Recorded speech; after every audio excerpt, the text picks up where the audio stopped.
Hello students, आज जो हम टॉपिक करने जा रहे हैं वो है numericals based on this formula R is equals to rho L upon A। इस फॉर्मूला पे बेस्ड न्यूमेरिकल्स को करने का एक तरीका है, एक प्रॉपर प्रोसीजर है, हम उसी से उसको फॉलो करेंगे। ये क्वेश्चंस कितने तरह से हो सकते हैं बच्चों? देखो, फर्स्ट टाइप, पहला टाइप क्या कहता है कि अगर if the length of a wire, if the length of a wire is doubled, ठीक है, if the length of a wire is doubled and if the length of a wire is doubled, find its new resistance। पुराना resistance कितना दे दिया? मान लो पुराना resistance, old resistance is, या resistance of the wire is R। The resistance of wire is R। Wire का जो resistance है वो R है, ठीक है, उस वायर का रेजिस्टेंस क्या है? R है। अब देखो इस क्वेश्चन को कैसे करते हैं। ये एक वायर है बच्चों, ठीक है, आधा करते हैं। ये एक वायर है और ये इसका क्रॉस सेक्शन एरिया है। ये इसकी लेंथ हो गई L और ये इसका क्रॉस सेक्शन एरिया हो गया A। अब वो कहते हैं कि अब मैंने वायर जो है उसको डबल कर दिया। इसमें कहीं पे भी ये मेंशन नहीं है कि उसको डबल आपने खींच के किया है या उसको डबल आपने कैसे किया है। हमें कहा गया सेम वायर, सेम मटेरियल की वायर है, बट अब जो लेंथ हो गई है वो डबल हो गई। Now L becomes 2L और area of cross section A ही है। इस केस के अंदर नया रेजिस्टेंस फाइंड आउट करना है। इस केस में रेजिस्टेंस क्या है बच्चों? R है और इस केस में आपको R डैश फाइंड आउट करना है। हम सबसे पहले R का फॉर्मूला लिखते हैं। R is equals to rho L upon A। L है, A है। R डैश की बात करें बच्चों तो रो, क्योंकि सेम मटेरियल है तो रो नहीं बदलेगा, बिकॉज जो स्पेसिफिक रेजिस्टेंस या रेजिस्टिविटी रो होती है वो डिपेंड करती है नेचर ऑफ द मटेरियल की। सेम मटेरियल है तो रो भी नहीं बदलेगा। तो R बराबर रो इनटू L। अब देखो यहाँ पे L था, यहाँ क्या हो गया? 2L हो गया और अपॉन में A भी सेम। क्लियर? अब आपको फाइंड आउट करना है R डैश। देखो सबसे आसान तरीका बताते हैं। R डैश फाइंड आउट करने के लिए आपको इन दोनों को डिवाइड करना पड़ेगा और जब भी डिवाइड करो जिस वैल्यू को फाइंड आउट करना है उसको ऊपर रखो। कैसे? R डैश अपॉन R करो। तो पहले R डैश की वैल्यू लिखें, रो 2L अपॉन A। अब R की वैल्यू लिखनी है, क्योंकि R की वैल्यू नीचे है तो उसको मल्टीप्लाई में करते हैं तो रेसिप्रोकल हो जाएगा। तो A upon rho L, A से A कैंसिल, रो L से रो L कैंसिल। तो R dash upon R is equals to 2। हमें निकालना क्या है? नया वाला रेजिस्टेंस यानी R डैश। ये डिवाइड में यहाँ आके क्या हो जाएगा? मल्टीप्लाई। तो R dash is equals to 2R। जितना भी रेजिस्टेंस है वो उसका डबल हो जाएगा, नया रेजिस्टेंस। ठीक है, पहली चीज हमने क्या देखी कि नया रेजिस्टेंस डबल हो गया। ये पहला टाइप था, सिंपल। अब दूसरे टाइप के क्वेश्चन करते हैं। अब वो कह रहा है लेंथ तो डबल कर दी है, but by pulling if the length of a wire of resistance R, of resistance, चलो इसमें हम 4 ओम ले लेते हैं, of resistance 4 ohm is doubled by pulling it. खींच के डबल कर दी, by is doubled by pulling it. Find its new resistance. अब उसको खींच के लंबा किया। एक थोड़ा सा वियर्ड सा एग्जांपल है। आप सोचो, इसको अज्यूम करो, जब हम च्युइंगम खाते, कभी नहीं खानी चाहिए chewing gum. Chewing gum is very harmful for our body as well as for birds also. Birds उसको खा लेती है, मुंह में रख लेती है, उनसे वो निकाला भी नहीं जाता, खाया भी नहीं जाता और उनकी डेथ हो जाती है। कभी नहीं खाना बच्चों। च्युइंगम को जब आप खींचते हो तो लंबी हो जाती है, लेकिन जैसे जैसे वो लंबी होगी आप ये देखो उसकी जो चौड़ मोटापा है या उसका जो एरिया ऑफ क्रॉस सेक्शन है पतला होता जाता है, वो कम होता जाता है। तो क्या मतलब समझ में क्या आया कि ये एक वायर था जिसकी रेजिस्टेंस, जिसकी लेंथ जो थी L थी और area of cross section A था। अब हमने इसको खींच के लंबा किया, जो हमने खींच के इसको डबल कर दिया तो ये पतला भी तो हो गया। जब किसी चीज को हमने खींचा तो वो लंबा हो गया, डबल कर दिया, तो एरिया ऑफ क्रॉस सेक्शन क्या हो गया, कम हो गया। तो इसको आप अगर समझना चाहो, समझने के पॉइंट ऑफ व्यू से आप च्युइंगम का एग्जांपल ले सकते हो। तो अब एरिया ऑफ क्रॉस सेक्शन क्या हो गया, आधा, A/2। अब नया रेजिस्टेंस निकालना है, सेम प्रोसीजर। सबसे पहले R की वैल्यू क्या होती है बच्चों, ρL/A। यहाँ और R डैश की वैल्यू निकाले हम तो वो क्या हो जाएगी, रो तो रो ही रहेगा, सेम मटेरियल है। लेंथ, अब L कितना हो गया, 2L हो गया। एरिया ऑफ क्रॉस सेक्शन क्या हो गया, A/2 हो गया। अब ये 2 यहाँ मल्टीप्लाई में आएगा तो ये हो जाएगा रो 2L इंटू 2/A। ठीक है, तो हम लिख सकते हैं R dash equals to 4 ρL/A, 2 2 4।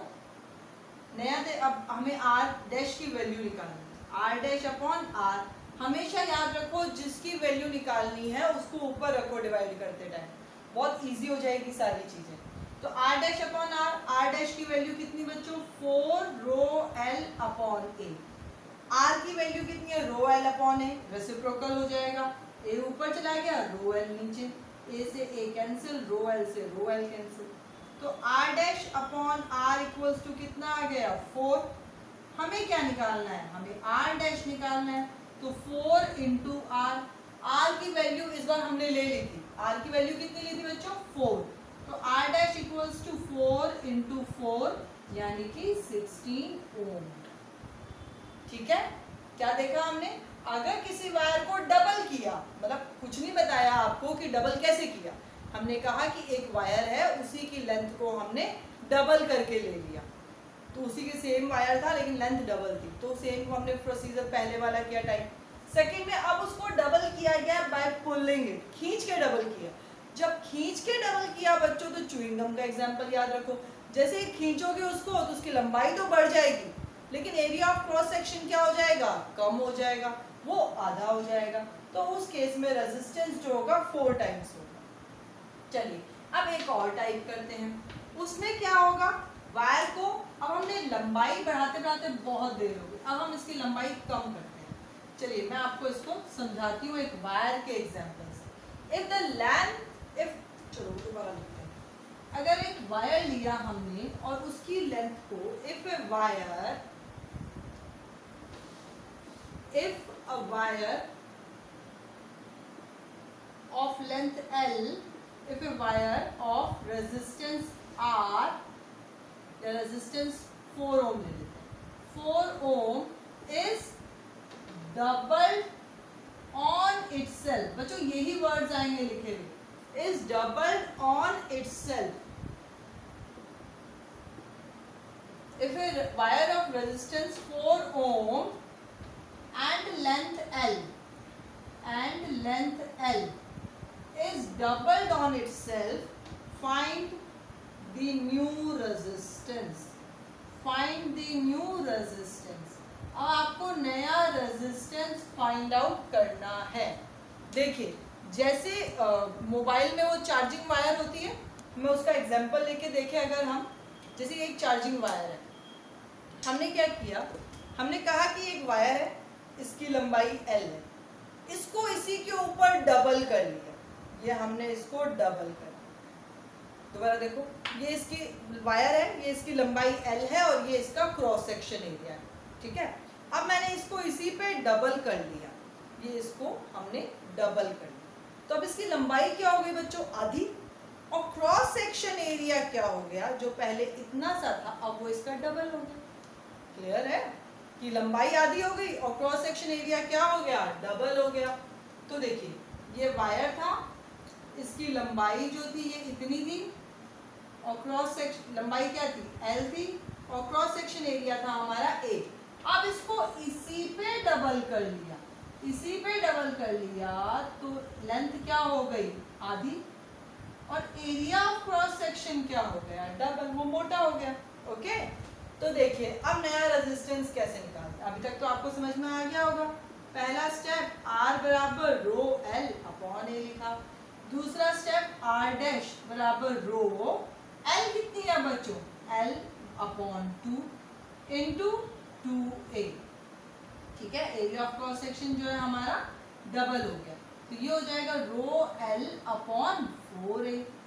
अब क्या करना है, R डैश को ऊपर रखना है, R dash upon R equals to rho L upon 4A into R की वैल्यू का रेसिप्रोकल कर दो, A upon rho L, rho L से रो L गया, A से A गया, तो R dash upon R is equals to 1 upon 4।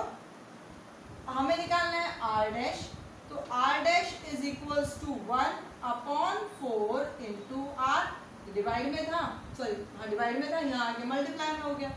R की वैल्यू कितनी दी है हमें 4 ओम, तो 1 अपॉन 4 इंटू 4 इक्वल्स टू 1 ओम। क्या आंसर आया 1 ओम। तो ऐसे केस में रेजिस्टेंस क्या हो गया 1 ओम हो गया। ये 3 टाइप्स हमने देखे बच्चों। एक क्या पहला देखा हमने कि जब लेंथ लंबाई जो है सेम वायर है बट उसकी लंबाई बढ़ा दी है, सेम वायर की क्रॉस सेक्शन एरिया कम कर दो, तो हम सिंपल तरीके से अगर कहता है a wire is doubled by pulling it, तो च्युइंगम का एग्जांपल याद रखना है, उसकी लंबा उसका जो विड्थ क्रॉस सेक्शन एरिया होता है वो कम हो जाता है, लंबाई बढ़ जाती है। और एक हमने लास्ट देखा कि डबल ऑन इटसेल्फ, उसी के ऊपर उसको डबल कर लिया, तो हमने ये वाला एग्जांपल देखा था हमारा कि उसी के ऊपर डबल करते हैं तो एरिया ऑफ क्रॉस सेक्शन भी क्या होता है बढ़ जाता है। तो इस तरीके से हमने 3 बेसिक जो तरीके से न्यूमेरिकल्स थे इस फॉर्मूला पे बेस्ड वो हमने करे। अब एक हम इसमें न्यूमेरिकल करते हैं जिसमें पाई आर स्क्वायर का यूज हो। चलिए देखते हैं एक और न्यूमेरिकल। इजी है न्यूमेरिकल, इस चैप्टर के न्यूमेरिकल सबसे इंटरेस्टिंग है। हाँ, आपको लाइफ के चैप्टर के न्यूमेरिकल भी बड़े मजे आएंगे करने में, you will enjoy doing that. Practice करो, प्रैक्टिस करने से बहुत अच्छा लगता है। चलिए अब वो कह रहा है calculate the resistance of, question note down करते हैं, कैलकुलेट द रेजिस्टेंस ऑफ, मैं आर लिख रही हूँ बच्चों रेजिस्टेंस को, resistance of 100 metre long wire, लंबाई दे दी आपको 100 metre long wire of copper, long copper wire करना, लॉन्ग कॉपर वायर, ठीक है। उसके बाद में वो बोल रहा है the diameter of the wire is 1 millimetre, the diameter of wire is 1 millimetre. Diameter कितना बच्चों 1 मिलीमीटर है, ठीक है। और आपको रो दे रखा है, rho is given to you 1.74 in 1.7 into 10 to the power minus का 4। रो के यूनिट क्या है ओम मीटर। तो आपको फाइंड आउट क्या करना है रेजिस्टेंस करना। चीजें हमारे सामने हैं, चलिए शुरू करते हैं। सबसे पहले R बराबर होता है रो L अपॉन A, ये तो हमें पता है। अब A की जगह मैं क्या लिखूंगी, एरिया ऑफ क्रॉस सेक्शन का फॉर्मूला। तो what is the formula of area of cross section, तो हम लिखेंगे R बराबर रो L upon pi R square, ठीक है। अब यहाँ पर हमें रेडियस नहीं दे रखी बच्चों, डायामीटर दे रखा है, and diameter is equals to the double of the radius. तो रेडियस डायामीटर बराबर क्या होता है 2r, ठीक है। और r बराबर क्या हो जाएगा डायामीटर अपॉन 2, या r स्क्वायर क्या हो जाएगा बच्चों, r स्क्वायर हो जाएगा डायामीटर अपॉन 2 का स्क्वायर, या हम लिखें r square equals to d square upon 4। इसमें भी कोई दिक्कत नहीं है, दोबारा देख लो। ये डायमीटर बराबर होता है डबल ऑफ द रेडियस, तो रेडियस क्या हो जाएगा डायमीटर अपॉन 2। हमें तो r स्क्वायर चाहिए, तो डायमीटर अपॉन 2 पूरे का स्क्वायर, और r स्क्वायर बराबर क्या हो गया d का स्क्वायर, और नीचे 2 का स्क्वायर हमने 4 लिख दिया। अब पाई आर स्क्वायर, पाई की वैल्यू पता है हमें 22/7 होती है। आर स्क्वायर की जगह हम डी स्क्वायर अपॉन 4 लिखेंगे। D is given to us और 4 हमें पता है। चलिए इसकी वैल्यू पुट करते हैं। तो आर बराबर हो गया सबसे पहले रो, रो की वैल्यू हमें दे रखी है 1.7 into 10 to the power -4 into length, length किसमें है 100 मीटर, अपॉन पाई, पाई की वैल्यू चाहो तो 3.14 ले लो, चाहो तो 22/7 ले लो, चॉइस आपकी है, मर्जी आपकी। तो 22/7 लोगे तो 7 यहाँ मल्टीप्लाई में चला गया, ठीक है, इनटू पाई, पाई हो गया आर स्क्वायर की जगह में लिखना है डी स्क्वायर अपॉन 4। अब डी क्या है बच्चों 1 मिलीमीटर है।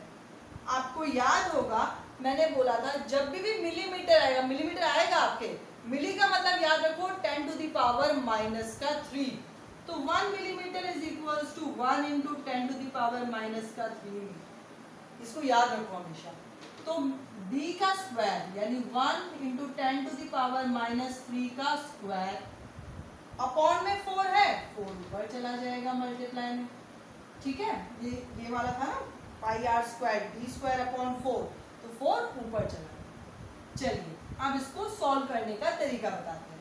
सबसे पहले तो 1.7 into 10 to the power -4 into 100 into 7 4 जा कर लो 28 अपॉन 22 इंटू, अब -3 का स्क्वायर है, इसको कैसे 3 इंटू 3 मत करना, इसको 3 2 जा, हम जब क्लास 8 में एक्सपोनेंट वाला चैप्टर करते हैं तो हमें पता है इस चीज को कैसे सॉल्व करना है, इंटू मल्टीप्लाई होगा ये, तो 1 इंटू 10 टू दी पावर -6। अब देखो बच्चों जब भी आप ऐसे कोई न्यूमेरिकल सॉल्व करते हो सबसे पहले 10 की पावर्स को सॉल्व करो, आपके लिए चीजें आसान हो जाएंगी। हम मैम ये तो बड़ा डिफिकल्ट है, ये सॉल्व नहीं होता, ऐसा नहीं होता। सबसे पहले स्टेप बाय स्टेप चलो, पावर्स को सॉल्व करो। चलिए 1.7 into 100 into 28 into 10 to the power -4, मैंने अलग कर दिया इस पावर को, अपॉन 22, अब ये 1 तो छोड़ो कोई मतलब नहीं, 10 टू पावर -6 है, ऊपर जाके क्या हो जाएगा +6, ठीक है, यहाँ 0.7 था, यहाँ मैंने एक 0 उतार ली, एक 0 से एक 0 कैंसिल कर दिया। अब रह गया हमारे पास 17 इंटू 10 इंटू 28 अपॉन 22 इंटू 10 की पावर 6 में से 4 गए बच्चों, प्लस माइनस माइनस, 6 - 4 कितना हुआ 2, 10 की पावर 2 हो गया। तो ये हो गया हमारे पास में 17 इंटू, एक है 2 0 और लगा लो, इंटू 28 अपॉन 22। अब तो इसको सॉल्व करना आसान है, इसको सॉल्व करो और मुझे बताओ क्या आंसर आता है। आंसर आना चाहिए आपका 2 पॉइंट समथिंग ओम। इसको जब आप इसको तो काट पीट करके सॉल्व कर ही लोगे तो इसका आंसर आ जाएगा 2.04 ओम के आसपास, ठीक है। तो ये क्वेश्चन जब ऐसे लगते हैं इनको स्टेप बाय स्टेप करो। मेरा एक ही सजेशन है, कहीं पे भी इधर उधर मत देखो क्वेश्चंस करते टाइम, केवल फोकस रखो अपने क्वेश्चन पे कि आप कहीं गलती ना करो। 2-4 चीजें याद करने वाली है, मिलीमीटर जहां होगा 10 टू दी पावर -3 लगाना है आपको, ओके। तो ये हमने किए कुछ numericals related to the resistance, resistivity.